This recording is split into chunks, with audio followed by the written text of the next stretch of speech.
I'm Happy Mask. I'm Scary Mask. I'm Black Mask. I'm Viva Vendetta Mask. I'm Squid Mask. I'm Batman Mask. My face feels broken.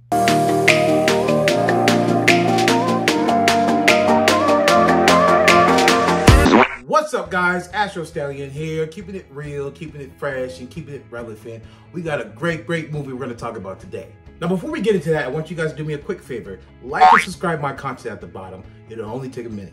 Also, let's give credit to the person who has chosen this movie for us today, Sancho_O. You can check out his Instagram, show love to him and his beautiful family, like his content. So the movie we've chosen for today is, woo, The Mask, baby! Now, in the movie, we do get introduced to the mask first before the actual character of the movie. Now, the city all this takes place in is Edge City. Apparently, some men on a ship who had a deep sea diver down at the bottom doing some torch work end up finding a treasure chest, which end up having the mask in it. Now, in the process, one of the guys on the ship end up dropping a whole entire pipe on one of the deep sea divers in the water. I think the dude died. I'm sorry, death is not supposed to be funny. In real life. Because of that, the treasure box ends up open and the mask ends up becoming free. It's just floating its little way to the top. Then that's it. Let's go to the next scene. We end up running into our favorite comedian who ends up working at the bank, goes by the name Stanley Ipkiss, aka Jim Carrey. I will tell you this, Jim Carrey is one of my favorite comedians, but when it comes to this movie, in this beginning scene with Jim Carrey, this has got to be the hardest scene for me to watch. He's a goddamn soy boy beta cop. He is such a punk in the beginning of this movie. He ends up buying tickets for this girl he likes that works at his bank. Now, this girl played him really good. She ended up having this fool buy concert tickets and made him think in the beginning that he was going to go with her. Anybody who's seen this movie knows what happens in this scene. When he presents her with the tickets, guess what happens? Her friend is home all alone and she's dealing with issues and problems, so it's better if me and her go. Woman, the man spent his paycheck for tickets he can't rebuy because they're already sold out now. But you know what? I don't blame her. Stanley Ipkiss is the fucking beta. Oh, whew. Sorry, I get really heated when I see that moment. I remember those moments when I was younger and I did the same thing. And guess what happened? I didn't get laid. Stop being a beta, Jimmy. He even tells her, oh yeah, don't worry about it. You should go, you should go. Now, in these kind of movies, we always run into the best friend who ends up being a beta as well, but doesn't know it. Well, it's not really that he's a beta. It's more like he's just really bad with women.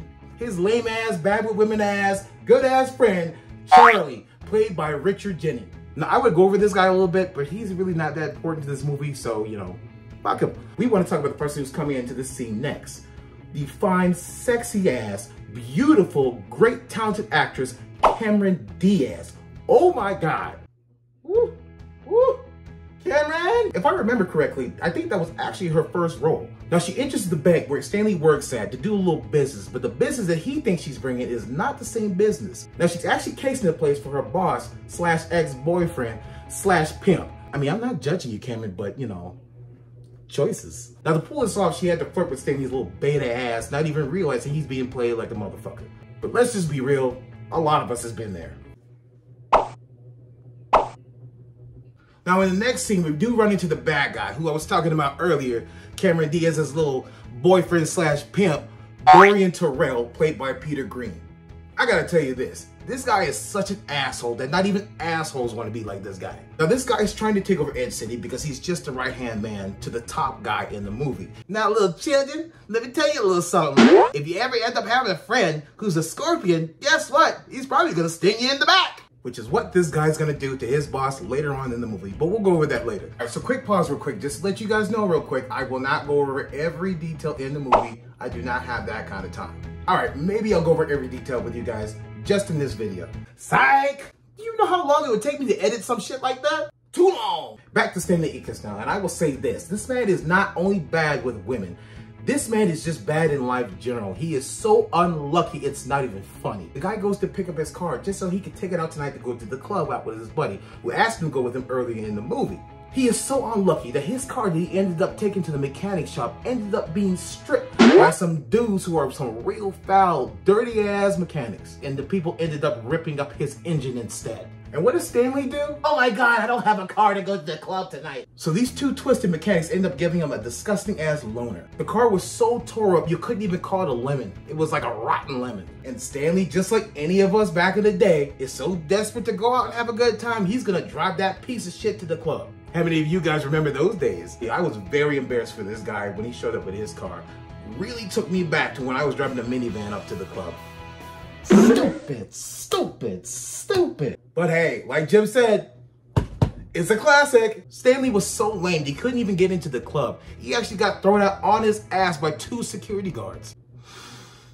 Just no justice for the nice guy. That's why you gotta be a dick. That's right. Nah, I'm just joking. Kinda. Miss Cameron Diaz, who I forgot to mention earlier, her character plays Tina Carlisle. Now, it's obvious in that moment, not only does she try to be nice, but she does feel a little something for the guy. Now, Stanley tries to play it off a little bit in the moment, tries to flex in front of her, but as usual, with his bad luck, guess what happens? The valet that he gave his piece of shit car to take his car away brought it back at the wrong moment while he's talking to her. Now, let's just pause real quick for the guys. How many of us has had that moment where we're talking to a girl we really like and something embarrassing happens right behind that? Well, that was Stanley's piece of shit car that showed up right at the wrong moment. But you know what? At the end of it all, I will give him respect for the fact that he did make it funny for her while walking away. Or at least driving away in that little piece of shit car. Now, of course, on the way home, his car does break down on his ass. And guess what? As soon as he gets out the car to kick it, to try to get it to start again, what happens?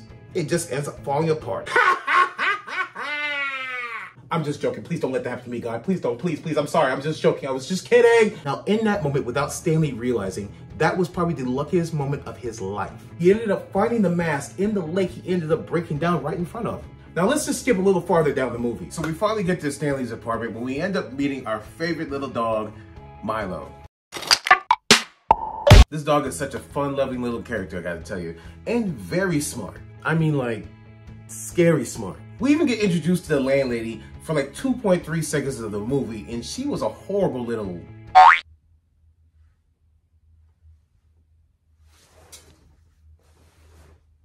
bitch! I said what I said. He finally starts to put on the mask. Now, he puts it on the first time and starts to suck his face in. Now, let me ask y'all a quick question. Just to be realistic for a minute. If you find a mask and you are halfway on putting it on, and it starts to suck your face in, would you put it back on? I know certain people that wouldn't. But for us to have this movie, he does. And guess what happens? He's just spinning.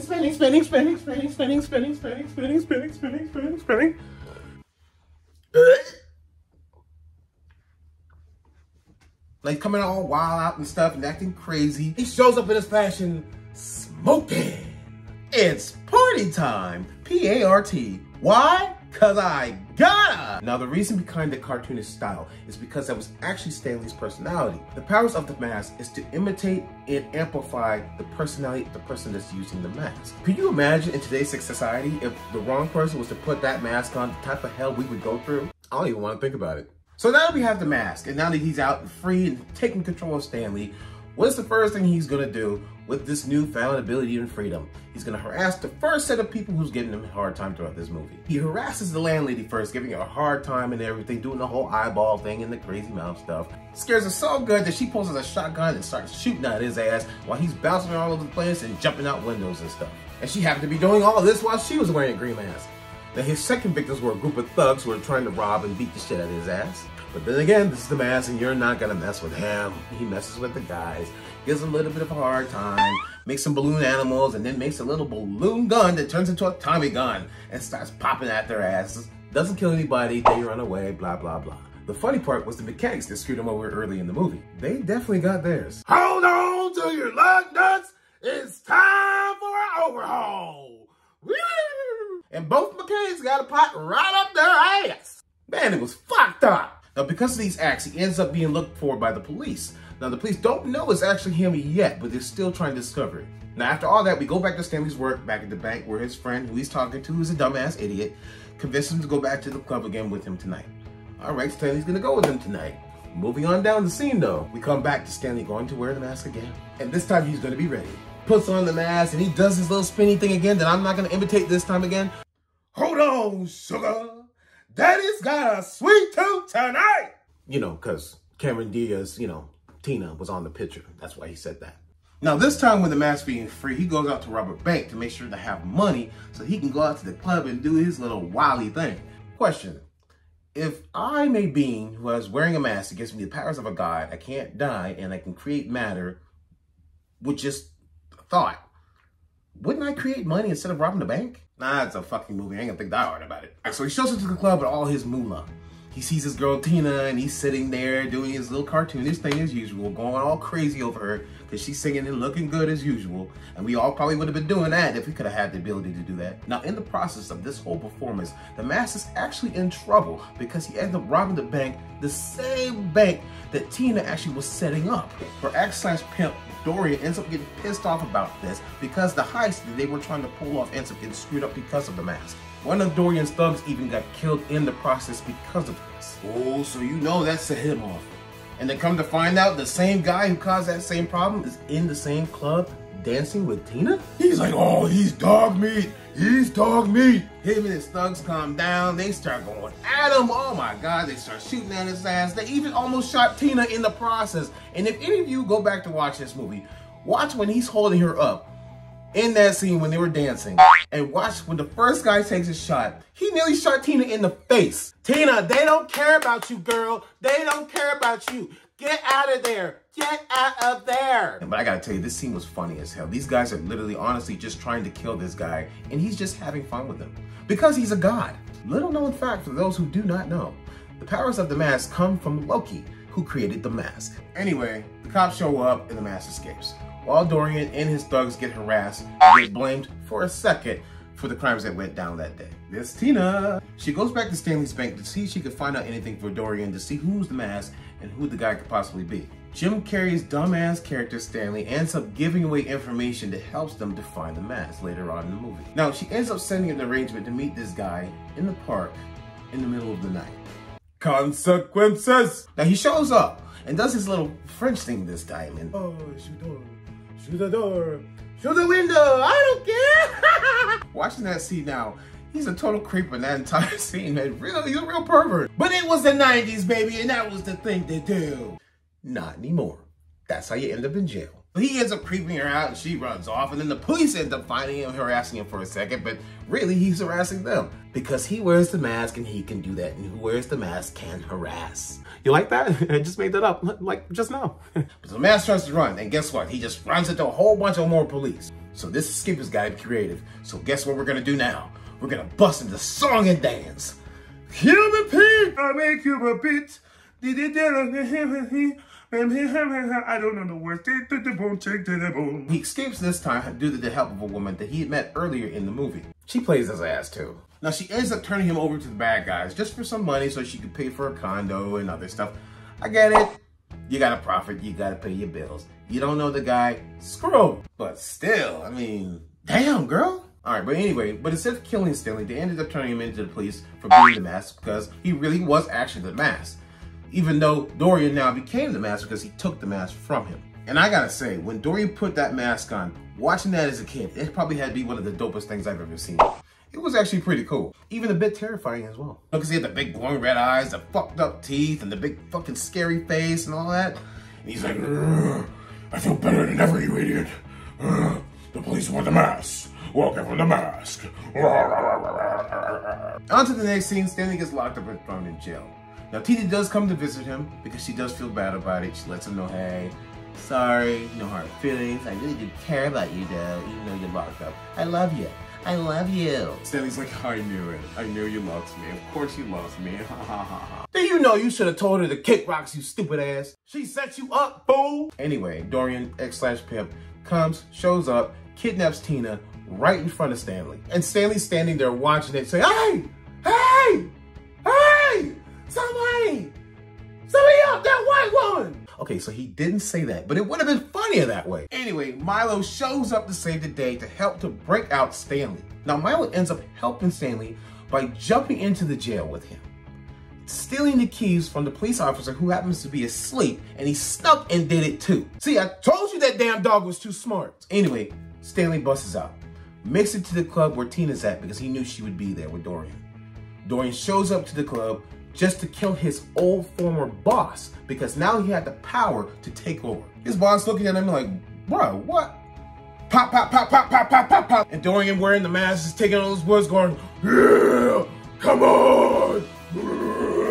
And you know what happened to Dorian when all those bullets went in his ass? That guy, he no die. He ends up sucking the bullets from his body and putting it into his mouth like a bunch of acorns, and he's just like, boom, boom, boom, boom, boom, boom, boom, just blows it at the guy. So his boss, he died. Now Stanley sneaks in to try to save the day, but almost automatically he gets busted off the bat. So Dorian has his thugs bring Stanley over to Tina, where she's strapped up to a tree, strapped up to a bomb. What kind of messed up way is that to kill somebody? But luckily in the process for us, Tina had a superpower as well, being a fine-ass sexy woman. She tricks Dorian into taking off his mask. She finally gets a chance to kick the mask away from Dorian, which ends up starting a whole brawl and a whole fight between everybody, which was basically Stanley and Milo versus everybody else. Wait, how did the bad guys lose this shit again? I mean, it was like 5 guys with guns and it was just Stanley and Milo. They didn't even have a gun. I mean, what?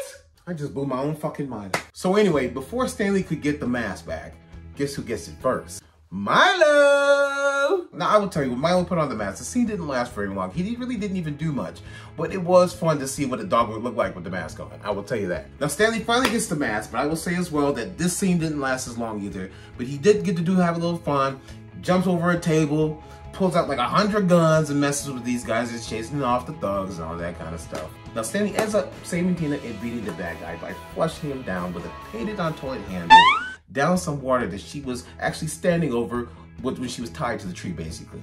And you're just watching Dorian and these horrible graphics of going out and it's like, oh shit, this is terrible. But with Stanley's cartoonish personality, it actually makes sense. The bad guys get arrested and Stanley wins the day. All right, guys, that's all I got for today, but I do appreciate you guys listening to me. Do me a favor before you go. Like and subscribe my content at the bottom. It will only take a minute. Also, don't forget, you can find me on Instagram as well under Astro_Stallion. You can like and follow me on there. All right, guys, as always, be safe, be good, and I'll see you later.